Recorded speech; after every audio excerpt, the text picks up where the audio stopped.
रत्न कहते हैं वो रहा नहीं। ये भारत का कोहिनूर, हरपला भारत का कोहिनूर रहा नहीं, हमसे बिछड़ गया है, ऐसा मैं कहूँगा। और रतन टाटा जी हमारे में नहीं रहे, ये बहुत ही वेदनादायी दुखद घटना है हमारे लिए, पूरे देश के लिए। पूरे देश का एक अभिमान था, हमारे महाराष्ट्र का भी अभिमान था। एक इतने बड़े ओहदे पर पहुंचने के बाद इतना सीधा साधा रहना, जमीन से जुड़ा रहना, ये बहुत कठिन काम वो करते थे। मैं जब मुख्यमंत्री बनने के बाद पहले उनके घर गया था, तब मैंने उनको देखा, मेरे से जो बात किया उन्होंने, जो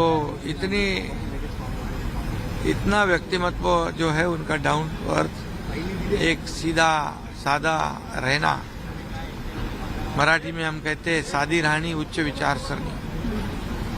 और लाखों लोगों को उन्होंने उद्योजक बनाया।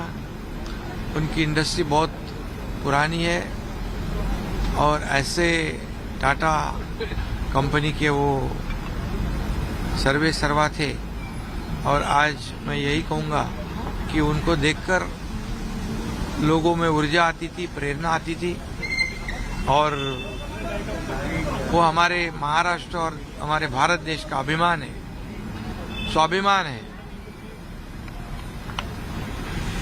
उन्हें हमारे सरकार ने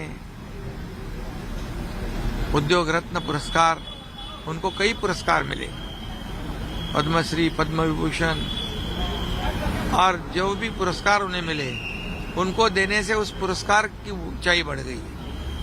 ऐसे उनका कर्तृत्व था। और लाखों करोड़ों लोगों को खुद के पैरों पे खड़ा करने का काम उन्होंने किया है। सिर्फ उद्योजक नहीं, तो एक देश सेवा, देशभक्ति से प्रेरित वो ये व्यक्तिमत्व थे।